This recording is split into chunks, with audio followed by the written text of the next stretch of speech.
Mateus capítulo 5, verso 5, nós compartilhamos, eu quero recapitular com você antes de eu entrar na segunda parte.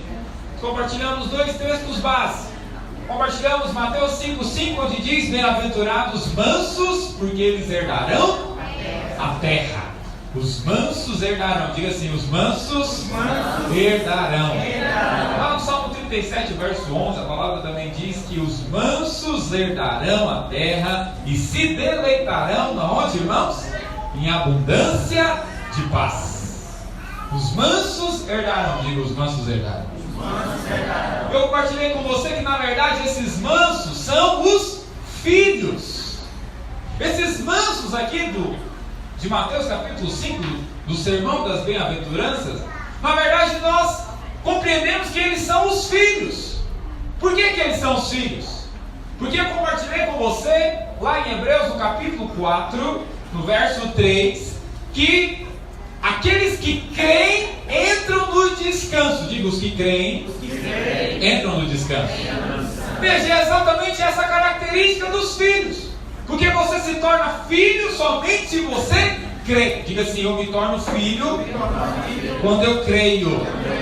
Isso está lá em João 1,12. A todos quanto receberam, deu-lhes o poder de serem feitos filhos de Deus, a saber os que creem no seu nome. Diga assim: quando eu criei no nome de Jesus e o recebi na minha vida, eu fui feito filho. E aí, aqueles que creem, coloca lá em Hebreus 4,3, a Bíblia diz que os que creem, eles entram no descanso. Hebreus 4 diz isso, Hebreus 4,3, os que creem, eles entram no descanso. Fala para o seu vizinho: é quando você crê que você entra no descanso. Veja, nós somos a turma dos que creem. Nós nos tornamos filhos porque nós cremos. Inclusive nós somos chamados de crente. É ou não é? Porque crê. Quantos estão entendendo? Diga amém. Então, o nosso chamado é crer. E porque nós cremos, nós nos tornamos filhos. Mas não só isso. Quando nós cremos, nós nos tornamos filhos. Mas nós também o que, irmãos? O que acontece quando você crê? Diga para o seu vizinho: você entra no descanso, irmão. Fala para ele assim: quando você creu, você se tornou filho. Fala para ele: porque só se torna filho quem crê no Filho de Deus. Isso está lá em João 1,12. Mas não somente isso. Quando você crê, acontece o que também? O que acontece quando você crê? Você entra no descanso. Você já imaginou como é que é a alma de uma pessoa que ela não creu em Jesus Cristo? Como é que é a alma dela? É uma alma totalmente perturbada. Ela não sabe o que vai acontecer amanhã. Ela fica com medo de morrer, porque a eternidade dela não está decidida, não está garantida. Então ela não tem descanso para a alma dela. Mas veja, nós os que cremos, nós podemos descansar a respeito disso, sim ou não? Nós entramos no descanso, nós estaremos na eternidade com o Filho, com Jesus. Amém? Veja, mas não só a respeito da eternidade, mas a respeito das coisas da nossa vida. Quando você crê, você entra no descanso. E é por isso então que você que é filho, você então é aquele que está lá, chamado por outro nome no sermão das bem-aventuranças, quando Jesus fala em Mateus 5,5. Bem-aventurado quem? Os mansos. Mas esses mansos nós sabemos que são quem? Os filhos. Bem-aventurados filhos, porque eles herdarão. É exatamente isso. Só herda quem é filho. Fala para o seu vizinho: só herda quem é filho. Os filhos, a herança é para quem, irmãos? A herança é para desconhecidos? A herança é para quem? A herança é para os filhos. Então aquele sermão lá, Mateus 5,5, então, o tempo inteiro está falando de filhos. Porque são os mansos aqueles que são filhos, porque só consegue descansar quem é filho. Mas também são os filhos, porque só recebe herança aquele que é filho. Desconhecidos não recebem herança. Quantos dizem amém a respeito disso? Só recebe herança aqueles que são filhos. Só os filhos podem descansar e só eles podem receber herança. Fala isso para o seu vizinho para ele não esquecer. Só os filhos podem descansar. Por que só os filhos podem descansar? Porque eles são aqueles que creem. Os filhos, que somos nós, somos aqueles que acreditam. Quantos dizem amém a respeito disso? Veja, quem está lá fora, o ímpio, ele não acredita. Ele não acredita na cura, ele não acredita no milagre, ele não acredita no poder de Deus. A consequência de que ele não crê é que ele vive aflito, angustiado. Mas nós, quando cremos, nós encontramos descanso. Diga assim, só os filhos podem descansar. Diga assim, só os filhos podem receber herança. Veja, a herança é do avô para o pai, do pai para o filho. Veja, a herança são para os filhos. E sabe uma coisa? É interessante quando Jesus fala que os mansos eles herdarão a terra. Interessante ele dizer isso, porque o que na verdade é a herança? O que é a herança, irmãos? A herança é alguém que fez algo antes de você e você recebeu. Você não fez nada. Alguém é que fez antes de você. Você simplesmente usufrui. Você simplesmente usufrui do que foi feito. Veja, isso é exatamente o que o Senhor quer fazer com você. É quando você não fez nada, mas Ele faz tudo. E você, porque você crê, você usufrui do que Ele fez. Isso é herança. Quantos dizem amém a respeito? Fala para o seu vizinho, Deus tem heranças para você. Deus tem herança, olha aqui para mim. Tem coisas que é só Deus que pode fazer. Só Ele pode fazer. E é exatamente essa herança que Ele quer te dar. É Ele que fez e você usufrui. Isso é herança. Fala para o seu vizinho, é Ele que fez, é Ele que faz e você usufrui. Isso é herança. Isso é herança. Mas como é que você recebe a herança? Quando você se torna filho, quando você crê, quando você entra no descanso. Quantos dizem amém? É interessante porque, inclusive, nós compartilhamos também lá em Hebreus, no capítulo 4, no verso 11, que você precisa, inclusive, se esforçar para entrar no descanso. Você precisa se empenhar para descansar. A palavra do Senhor diz lá em Hebreus 4:11, o que está escrito lá? Esforcemos-nos, pois, ou procuremos-nos, pois, entrar naquele descanso. Entrar no descanso, a fim de que ninguém caia no mesmo exemplo de desobediência que outros caíram. Olha para você precisa se esforçar para descansar, hein? Se esforce para descansar. Olha aqui, ei, você não se esforça para fazer as coisas no seu braço. Você se esforça para descansar. Descansar que é o Senhor que faz. Lembra, esse descanso que eu estou falando aqui não é o descanso de você ficar domingão inteiro deitado no sofá com o controle remoto na mão, não. Falando do descanso do coração, descanso da sua alma. Amém? É esse o descanso que o Senhor deseja que você entre. Olha aqui para mim. Você pergunta, por que será que o Senhor está tão preocupado que eu não fique aflito, ansioso, angustiado? Sabe por quê? Porque se você fica aflito, ansioso, angustiado, preocupado, inquieto no seu coração, você não está confiando que Ele é suficientemente capaz de fazer alguma coisa. Pelo contrário, na verdade você está acreditando que se você ficar ansioso, inquieto, preocupado, agitado de um lado para o outro, isso vai resolver. Veja, mas na verdade o Senhor, Ele tem alegria quando você acredita nele. E a forma de você acreditar nele é descansar. É descansar. O descanso aponta algo. Aponta fé. Lembra da equação? Quando se lembra da equação? Primeiro, o que acontece? O que você tem que acontecer? Primeira coisa, você tem que ouvir a palavra de Deus. Quando você ouve a palavra de Deus, isso gera o quê? Fé. E ao gerar fé, o que acontece com você? Você descansa. Mas alguém que não está no descanso, ele na verdade, esse sintoma dessa inquietação, dessa agitação, dessa preocupação é o quê? Diga assim, falta de fé. Não está crendo. Porque a Bíblia diz, nesse mesmo capítulo de Hebreus 4, verso 3, nós acabamos de ler que quem crê, o que acontece? Fala para o seu vizinho para ele não esquecer, quem crê entra no descanso. Então se ele não está descansando, o que falta para ele? Fé. Falta crer. Mas se está faltando fé, se está faltando crer, está faltando também o quê? Ouvir a palavra de Deus. Porque como é que nós adquirimos fé, irmãos? Pergunta para o seu vizinho, como é que adquirimos fé, irmão? Pergunta para o que está atrás de você. Pergunta para ele, não, você sabe como é que faz para adquirir fé? Romanos capítulo 10, verso 17, a palavra diz o seguinte, olha lá. Como é que faz para você adquirir fé? Por que é tão importante você estar aqui nesse culto, nesse domingo? Por que é tão importante você estar aqui ouvindo a palavra?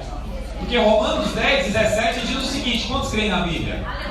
Que a Bíblia diz o seguinte, de sorte que a fé vem pelo quê? Pelo ouvir, mas ouvir música sertaneja o domingo inteiro?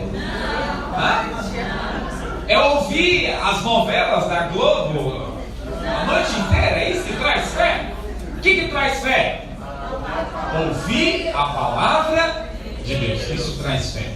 Ao ouvir a palavra de Deus, você adquire fé. E qual que é a consequência imediata de você ter fé? Adquire fé. Você entra no descanso. Quando você entendeu antigamente? Você entra no descanso. Essa é a equação simples da palavra. Veja, e eu compartilhei com você, inclusive, que é a vontade de Deus o descanso desde o início para a sua vida. Os irmãos se lembram? Eu vi com você o texto lá de Gênesis, no capítulo 2. Abra lá Gênesis. Vê se tem alguém perto de você sem Bíblia, convida ele para ler a palavra. Aleluia.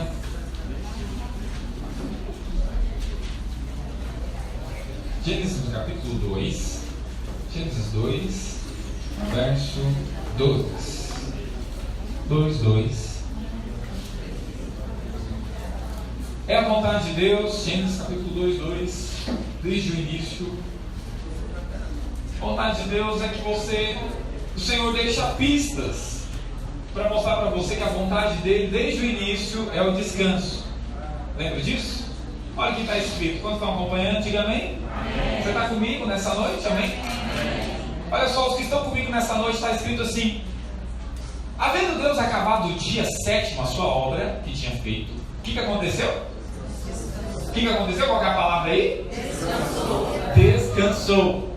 Descansou no 7º dia de toda a sua obra que tinha feito. Verso 3.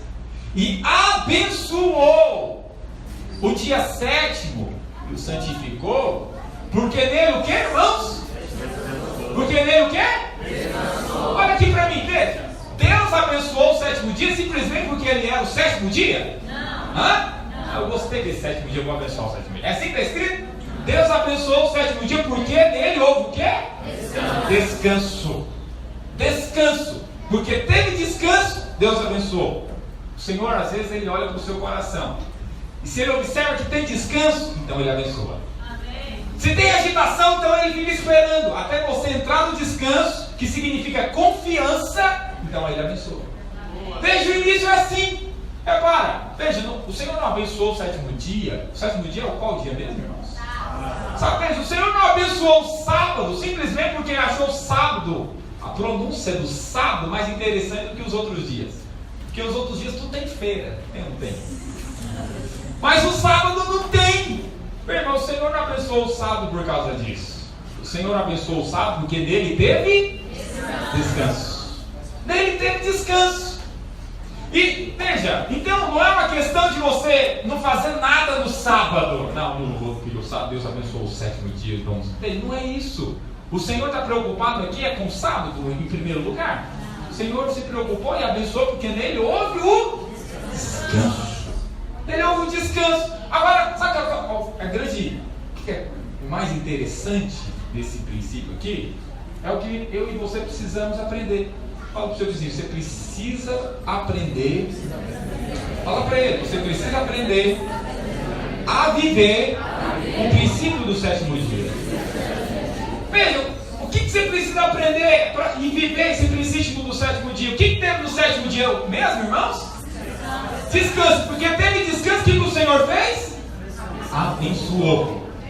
Agora, o homem foi feito qual dia? No 6º dia. O Senhor fez o homem no 6º dia. Provavelmente a sexta-feira, que é como nós conhecemos hoje mesmo. Então o Senhor fez o homem na sexta, no 6º dia. Então o primeiro dia do homem foi qual dia? Sábado. 7º dia. Interessante porque então o primeiro dia do homem, ele começou o primeiro dia dele aonde? No descanso. Tinha alguma coisa para fazer no 7º dia, que era o primeiro do homem? Não tinha nada para fazer. Era um descanso. O homem começou a sua história no descanso. Fala para o seu vizinho, comece o ano no descanso. Fala para ele assim, comece a sua história com Deus no descanso. Fala para o seu vizinho assim, comece qualquer projeto no descanso. Fala para ele assim, se você vai casar, comece o casamento no descanso. Quando estão entendendo, diga amém. Agora lembra, esse descanso não é ficar deitado o dia inteiro, irmão.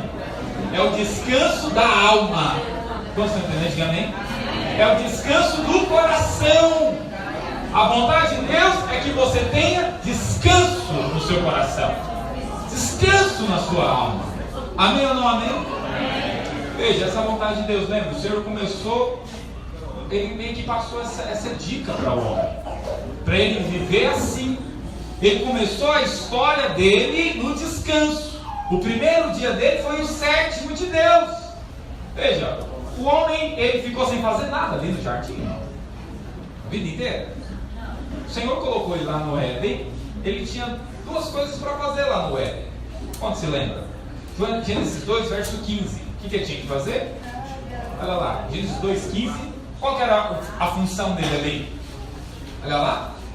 E tomou o Senhor Deus o homem e o pôs no jardim para o quê? Para lavrar e guardar. Ele tinha essas 2 funções. Mas antes dele lavrar e guardar, ele começou tudo no descanso. Ele não começou lavrando. Veja, porque geralmente, qual que é o raciocínio humano? Nós primeiro trabalhamos e depois descansamos. Mas qual que é a lógica de Deus? Você está no descanso, depois você faz o que tem que fazer. Você está entendendo? Diga amém. Você primeiro tem que ter paz. Olha aqui para mim. Você vai fazer qualquer coisa na sua vida, você tem que ter paz no seu coração. Você tem que ter descanso. Você tem descanso na sua alma? Você quer comprar uma casa, você quer comprar um imóvel, você quer comprar um móvel para sua casa, você quer entrar num compromisso de oração com alguém, você está pensando em ter filhos, você tem descanso para isso? Você tem paz? Primeiro você tem descanso e depois você faz o que tem que fazer. Foi assim que aconteceu desde o início no Éden. Primeiro dia do homem foi um dia de primeiro ele ter descanso, ter paz. Depois o Senhor colocou ele para fazer o que tinha que fazer. Como você está entendendo, diga amém? Fala para o seu vizinho, primeiro você tem paz. Primeiro você tem que ter descanso. Depois você faz o que tem que fazer. Como você está entendendo esse princípio? Amém? Primeira coisa, você tem que ter paz, tem que ter o descanso. Mas hoje eu quero entrar na segunda parte dessa mensagem. Eu quero que você vá lá para Mateus capítulo 6. Mateus capítulo 6, verso 25 é a segunda parte dessa mensagem.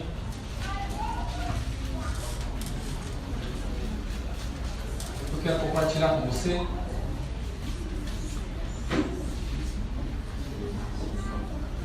Medida que você encontra, diga amém? Amém. Mateus 6, verso 25.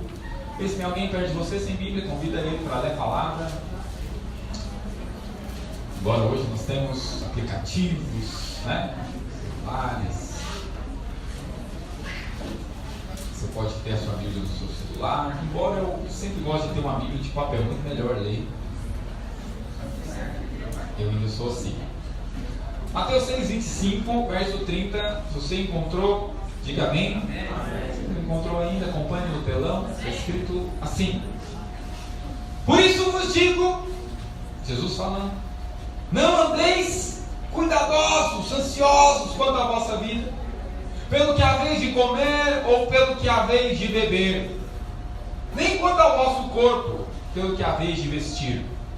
Não é a vida mais do que o mantimento, e o corpo mais do que o vestuário? Olhai para as aves dos céus, que nem semeiam, diga assim, nem semeiam, nem cegam, ou seja, nem colhem, né? Nem ajuntam em celeiros. Diga assim, nem ajuntam em celeiros. Diga assim, não semeia, não colhe, não ajunta nada. Mas vosso Pai Celestial, o que Ele faz? As alimenta. Não tem de vós muito mais valor do que elas? Diga assim, não tem de vós muito mais valor do que elas? Isso aqui é uma pergunta retórica, sim ou não? O que é uma pergunta retórica? É quando você já sabe a resposta. Quando o Senhor pergunta, vocês não têm muito mais valor que elas? Qual que é a resposta que você já sabe? Sim, nós temos muito mais valor do que elas. Diga assim, eu tenho muito mais valor do que as aves do céu.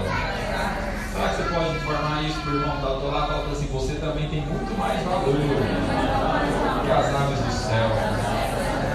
Aleluia. Será que você pode informar isso para um terceiro irmão? Fala, irmão, você tem muito mais valor. Você tem muito mais valor. Você crê nisso? Você tem muito mais valor? Você tem muito mais valor.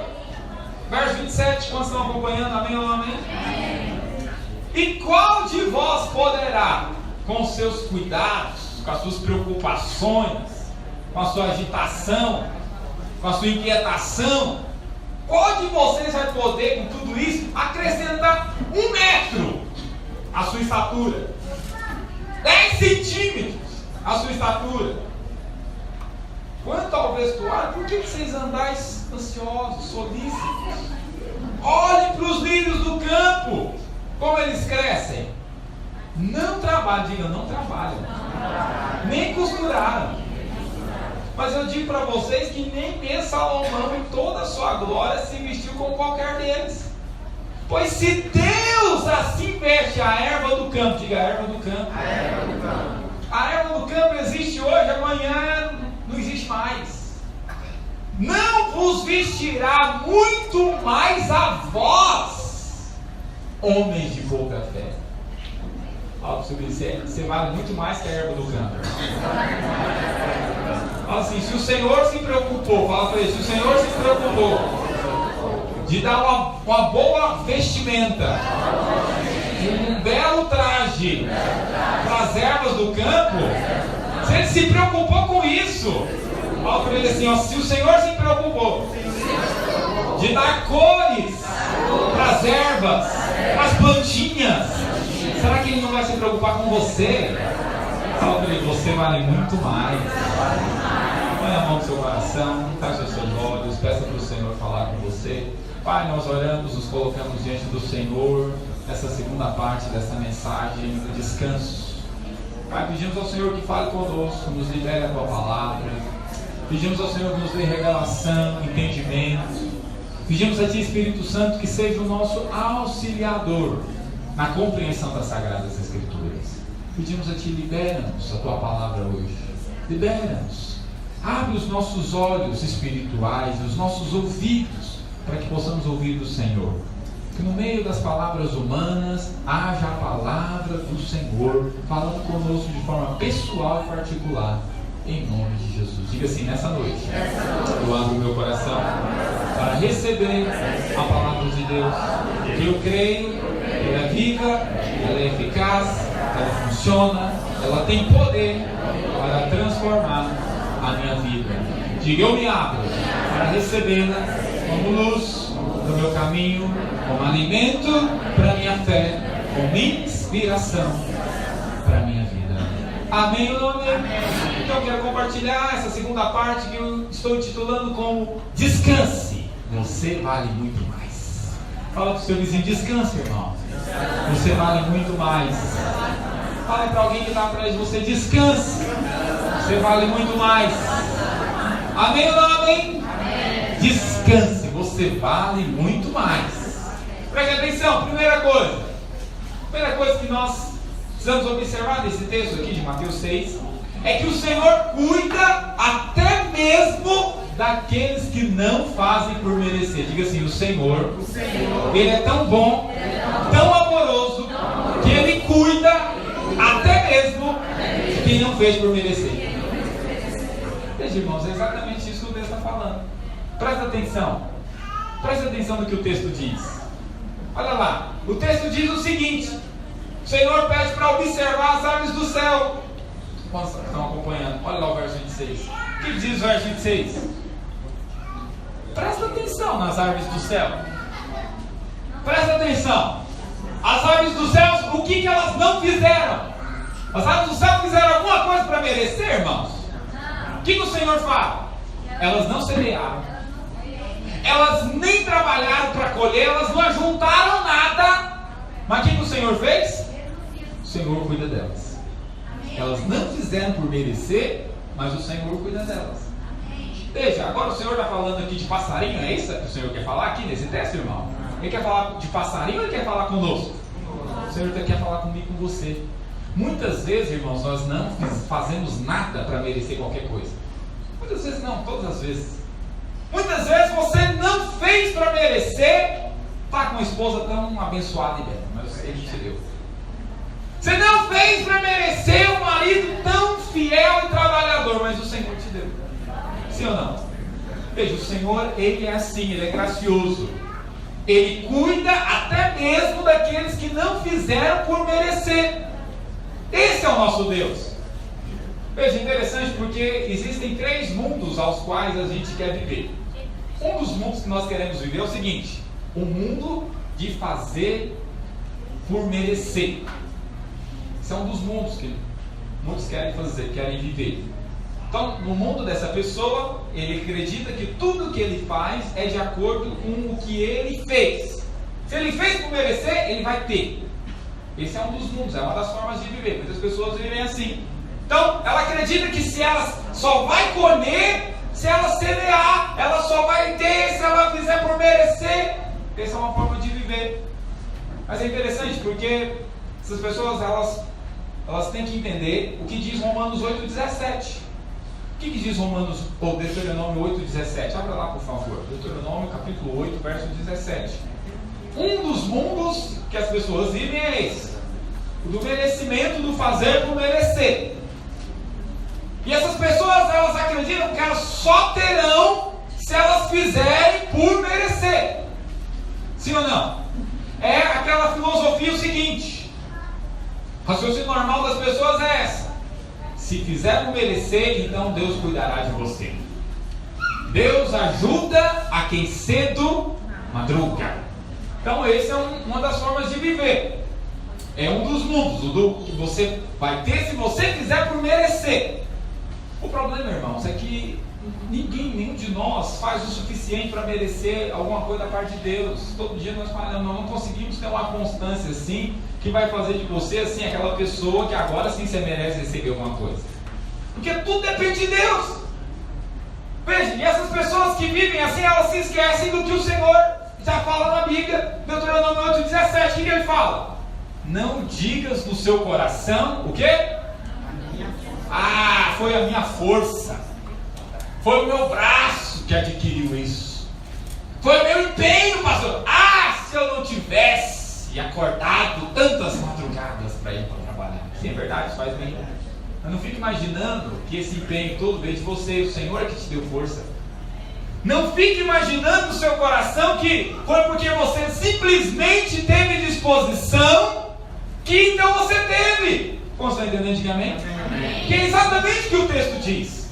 Não fica pensando no seu íntimo, no seu coração: a minha força e a minha fortaleza que me adquiriram tantas coisas. Antes é melhor você se lembrar do seu Deus. Por quê? Porque Ele é o que te dá força para adquirires poder. Fala para o seu vizinho: é o Senhor que te dá força, meu irmão. É o Senhor que te dá saúde, é o Senhor que faz. Então veja, essas pessoas, elas se esquecem disso, que até o ânimo delas vem do Senhor. O ânimo delas vem de Deus, a disposição delas, a saúde delas vem de Deus. Agora, qual que é o problema de viver nesse mundo? É porque o dia que você não consegue responder de acordo com o que você acha que é o padrão para ter as coisas, então você fica simplesmente acusado, mal-humorado, triste. Você não espera nada de Deus, você não espera que o Senhor pode fazer além daquilo que você poderia ter feito para merecer. Como você não entendeu antigamente? Veja, é verdade que você precisa se empenhar na vida? Claro. É verdade que você precisa acordar cedo para trabalhar? Evidente. Mas não fique imaginando que é por causa disso que você vai ter. É o Senhor que te abençoa. Como vocês estão entendendo? Diga amém. Porque, olha só, lá no texto de Mateus, ele está falando que até as aves do céu não vai nada disso, mas o Senhor cuida delas. E aí, se as aves do céu, o Senhor faz isso, e você? Se com as aves do céu Ele cuida, e você, que é filho? Algo sobre assim, descanse, você vale muito mais. Agora existe um outro mundo que as pessoas vivem, e é aquelas também que não têm um entendimento razoável das coisas, que ela não faz nada mesmo, e ela descansa no sofá da casa. O descanso dela não é o descanso do coração, é o sofá da casa. O descanso dela não é o da alma, mas é o da cama no quarto dela, trancado no dia chuvoso. Veja, e aí talvez eles vivem nesse mundo achando que o pão vai cair do céu, o sustento vai vir do céu. E aí eles fazem isso confiados no entendimento errado de cuidar de Deus. Quantos estão entendendo? Diga amém. Isso é uma outra forma de vida também distorcida. Quantos estão entendendo? Diga amém. Veja, mas o que é melhor, o entendimento melhor, o melhor dos mundos que você pode viver é o que Paulo diz lá em 1 Coríntios 15, verso 10. Vai para lá. 1 Coríntios 15, 10. Você precisa entender que realmente o favor de Deus, a bênção de Deus, a graça de Deus, o Senhor faz até mesmo para quem não merece. Mas você não pode fazer com que a graça dele seja vã. Porque algumas pessoas, então, elas ficam confiadas de que Deus vai fazer, independente de merecer ou não, e aí elas não fazem nada. Veja, você está fazendo a graça de Deus, a graça dele uma graça em vão. Você está fazendo com que a graça de Deus seja desperdiçada na sua vida. Como estão entendendo? Diga amém. Fala para o seu vizinho, não desperdice a graça de Deus na sua vida. Fala para um outro irmão, não desperdice a graça de Deus na sua vida. O que algumas pessoas fazem? Elas desperdiçam, elas tornam a graça de Deus vã na vida delas. Não faça isso. Se você percebe que tem graça de Deus, que a graça de Deus é real, o favor de Deus é real, então viva a graça de Deus. Olha só o que diz em Coríntios capítulo 15, no verso 10, vamos encontrar, diga amém. Está escrito assim: mas pela graça de Deus sou o que sou, e a sua graça para comigo, o que aconteceu, irmãos? Não foi vã. Não foi vã, não foi desperdiçada. Por quê? Antes trabalhei muito mais do que, irmãos? Paulo está falando dos outros apóstolos. Paulo está falando dos outros apóstolos, Pedro, João, Tiago. Ele está falando que ele trabalhou mais do que todos eles. Mas ele fala, mas eu reconheço a coisa, não fui eu que trabalhei. Foi o que, irmãos? Foi a graça de Deus em mim. Se eu trabalhei, se eu escrevi mais da metade do Novo Testamento, eu não tenho mérito nisso. Foi a graça de Deus na minha vida. Você sabe, Paulo escreveu. Se nós pegarmos o Novo Testamento, Paulo escreveu praticamente a metade, ou mais da metade do Novo Testamento. Mas o que ele fala? Não fui eu, foi a graça de Deus em mim. Mas ele fala, eu também não tornei a graça de Deus em mim, não. Eu não fiquei esperando as coisas acontecerem. Eu não fiquei deitado no sofá esperando o emprego bater na minha porta. Não. Eu trabalhei mais do que todos os apóstolos. Isso é não desperdiçar a graça. Isso é não tornar a graça vã. Fala para o seu vizinho, não torna a graça vã. Fala para o seu vizinho, você tem a graça de Deus. Você tem o favor de Deus. Mas não torne essa graça vã. Quantos estão entendendo? Diga amém. Paulo, esse é o melhor dos mundos que você tem que viver. Você sabe que tem a graça de Deus, então aí que você trabalha mais. Aí que você vai mais atrás. Aí que você vai, porque você sabe. Rapaz, se lá no mundo, quando eu não tinha o Senhor, algumas coisas aconteciam, e agora que o Senhor está comigo? O céu é o limite para mim. Como você está entendendo? Diga amém. Descanse então e entra nesse. Você pode trabalhar mais do que todo mundo, mas na graça de Deus. Paulo está falando, eu trabalhei mais do que todos eles. Porém eu sei, não foi eu. Essa disposição toda não foi minha. Foi a graça de Deus em mim. Quantos dizem glória a Deus? Oh, aleluia! Esse é o melhor dos mundos para você viver. Trabalhar, semear, mas no descanso. No descanso que é o Senhor que faz. Como estão entendendo? Diga amém. Segunda coisa que nós vemos nesse texto, Mateus 6, é o seguinte, verso 27 diz algo interessante. Qual de vós poderá com todos os seus cuidados acrescentar um côvado à sua estatura? Olha aqui para mim. Existem certas situações que não adianta se preocupar, irmão. Está me ouvindo? Existem situações que não adianta você descabelar. Não adianta você perder noite de sono. Olha aqui. vai adiantar. Você perder noite de sono vai mudar a circunstância? Você ficar brigando com todo mundo o dia inteiro, mal-humorado, irritado, chutando cachorro, gato, balde que aparece, vai resolver alguma coisa? Fico com dó de alguns animais por aí, porque fico imaginando, se esse irmão, essa irmã, se ela fizer com o cachorro, o gato dela, o que ela pensa em fazer quando ela está irritada, coitado. Veja, os gatos é que sofrem, os cachorros é que sofrem nesses dias. Sim ou não? Veja, mas vai adiantar alguma coisa? Não adianta nada. O que a palavra do Senhor diz aqui? Vai aumentar um côvado. Vai aumentar alguma coisa? Vai mudar a situação se você ficar inquieto, preocupado, ansioso? Não vai resolver. Não vai resolver. Portanto, a sua preocupação, essa é a segunda coisa que nós precisamos aprender aqui. A sua preocupação ou ansiedade não tem poder para alterar as circunstâncias. Diga assim, a minha preocupação, vamos dizer todos juntos, diga a minha preocupação, ansiedade, inquietação, agitação, não tem poder para mudar as circunstâncias. A única coisa que muda as circunstâncias é a fé. A fé move a mão de Deus. A fé move as montanhas. Quantos dizem amém a respeito? A fé, ela move as montanhas. Agora, olha só, não é aquela fé assim, ó, que alguns eles acham que a fé é esse tipo de fé que move. Não, eu tenho fé, vai acontecer. Está conversando, não é meu pensando o que vai acontecer? Vai acontecer. Não, porque eu creio, vai acontecer, Deus vai fazer. Sim, meu bem, vai acontecer. Não, mas eu sei, amor, você precisa crer comigo. Eu estou crendo. Ele fica com fé, mas é uma fé inquieta. Uma fé ansiosa. Veja, tenha uma fé tranquila. Tenha fé com descanso. Essa é a combinação. A fé vai produzir esse descanso. Todos dizem amém a respeito. Sabe? Em terceiro lugar, eu quero falar algo interessante isso.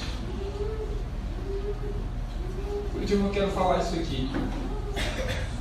Fala para o verso 30.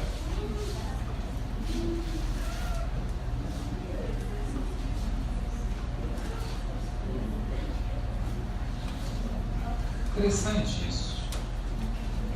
Vamos encontrar? Diga amém. Olha só o que diz. Quero que você. Vamos ler o verso 26, depois o verso 30. Nesse mesmo capítulo 6. Interessante, porque o texto diz assim: olha, as aves do céu, elas não semeiam, elas não colhem, elas não ajuntam nada, mas o vosso Pai Celestial as alimenta. Não tem de vós muito mais valor do que elas. Agora olha o verso 30. Se Deus veste a erva do campo, que hoje existe, e amanhã é lançada no forno. É interessante porque aqui está falando de plantas. Quantos aqui já viram aquelas belas plantas, planta bonita mesmo? Já viu assim a planta lá? Pai, mas o que é isso? Já viu girassol? Pai, mas o que é aquilo? Já viu? Quantos aqui já tiveram a oportunidade de ver plantas assim, muito bonitas, fora do padrão?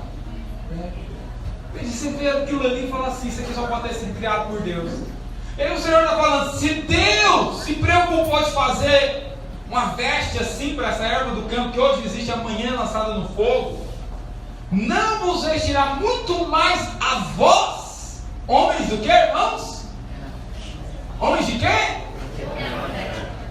Homens de pequeno, o que é? Interessante. Olha só, o texto aqui então está dizendo o seguinte para mim e para você. Terceiro lugar, que a minha segurança, a sua segurança, não está no seu esforço. Não deve estar no seu esforço, simplesmente porque o seu esforço é limitado e é falho. Mas a sua segurança deve estar no quê? Na sua identidade. Olha só o que o Senhor diz. Em primeiro lugar, Ele fala lá a respeito das aves do céu. Vocês estão vendo as aves do céu? Olha aí. Será que vocês não têm muito mais valor do que elas? O Senhor está falando que a sua segurança deve estar nisso, na sua identidade. O Senhor está falando isso aqui para quem? Para os discípulos. E o Senhor está falando, olha, se as aves do céu o Senhor cuida, e você que tem muito mais valor. Presta atenção, o Senhor está falando o seguinte: se as ervas do campo o Senhor cuida desse jeito, e você? E ele fala o seguinte, ele detalha mais. Primeiro ele fala a respeito das aves dos céus, que elas não trabalharam para ter aquele alimento, mas Deus dá o alimento para elas. Olha aqui para mim, você percebe como é que funciona perfeitamente a cadeia alimentar dos animais? Você percebe como é que funciona? Você já assistiu aqueles programas, aqueles seriados tipo Discovery? Você assistiu? Você assistiu aqueles... Você fica assistindo, o negócio funciona perfeitamente. Já viu os pinguins? Como é que é? É interessante porque eles não têm relógio. Eles não têm nada natural, assim, que o homem fez. Mas a determinada época do ano, o que acontece? Eles migram lá para uma certa região, sim ou não? Migram em fileiras. Aí eles vão e chega lá, o que eles têm? Eles têm comida. Irmãos, acontece isso todo ano. Imagina se o Senhor me colocasse para cuidar só dos pinguins, para todo ano acontecer isso, não tinha mais pinguim na terra. Mas Ele faz com que todo ano os pinguins eles vão para lá. E eles têm alimento. Olha só, irmãos, e é na hora certa. Na hora certinha que eles têm que sair do lugar, o que acontece? Eles saem e o que acontece? Eles chegam lá bem na hora. Veja, isso é fenomenal. É sobrenatural. Isso é o Senhor. Agora o Senhor está falando o seguinte: se Ele faz isso com os pinguins têm como pregar o Evangelho, irmão? A gente acha interessante e engraçadinho os pinguins. Mas os pinguins, eles têm a vida eterna. Vida eterna. Agora você tem. Você tem a vida eterna. Você foi feito filho. Veja, os pinguins são uma criatura bonitinha, mas eles não são filhos. Você é filho. Você é filho. O Senhor está falando: se as aves do Senhor faz isso, e você que é filho, olha o seu vizinho, descansa, você tem muito mais valor. Olha aqui para mim. Talvez tenha alguma coisa na sua vida que ainda não aconteceu. Mas presta atenção, isso não é porque o Senhor não está olhando ou cuidando, porque você tem muito mais valor para Ele. Você tem valor e Ele está olhando para você. Se não aconteceu, não é por alguma razão dele não estar vendo você. A razão não é essa. E Ele fala o seguinte: olha, a erva do campo. A erva do campo ela é completamente passageira, ou não é? Alguém aqui já cuidou de planta? Plantinha? Alguém já cuidou de plantinha? Veja, irmãos, é verdade que planta é um negócio assim, muito frágil. É ou não é? Planta é um negócio muito frágil. Qualquer coisa ela morre. É ou não é? Meus pais, eles gostam de piqui. E aí eles compraram 2 pés de piqui para plantar em Aruanã. E aí eles nunca plantaram piqui, mas eles gostam. Eles nunca plantaram. Tem muita coisa de piqui, só de comer. E aí eles pegaram um pezinho de piqui desse tamanho. Piqui é um negócio que demora muito a dar. Para aqueles que são do Maranhão, não conhecem os goianos, né? Piqui ele demora muito para dar. É uma árvore do cerrado. E aí os meus pais, no bom cuidado, na boa intenção de cuidar dos piquis, o que eles começaram a fazer? Começaram a colocar água no piqui o dia inteiro, todo dia. Irmão, o piqui começou a morrer afogado. Eu nunca vi uma coisa dessa. A planta começou a morrer afogada. E aí eles começaram, não sei o que está acontecendo com esse pé de piqui, não sei. Até que meu pai falou: não, isso é árvore de cerrado, não pode ficar. Talvez ache que a gente está colocando muita água, vamos deixar ele sem água. Parou de dar água pro bicho, de repente ele enverdeceu de novo. Estava matando ele. Na boa intenção de cuidar, estava matando. Por quê? São sensíveis. A erva do campo hoje está aqui, amanhã passa. O Senhor está falando o seguinte: se com a erva do campo, que amanhã já pode morrer, Ele cuida. E você que é eterno? E você que tem a vida eterna, será que Ele não vai cuidar? Se com aquilo ali que Ele sabe que amanhã vai morrer, tem um punhado de piqui no cerrado, Ele não deixa morrer. E você que é eterno? você que tem a vida eterna, muito mais valor você tem. Quantos dizem amém? Veja, e o Piqui, por mais gostoso que seja, ele não pode pregar o evangelho. O Piqui não pode falar de Jesus. O Piqui, no máximo que pode fazer é dar espinho na boca de quem não conhece. Mas você não, você pode pregar o evangelho. Você tem muito mais valor porque você é uma arma perigosa na mão de Deus contra o inimigo. Muito mais valor você tem na mão de Deus. Quantos dizem glória a Deus? Fica de pé no seu lugar, para parecer que está acabando.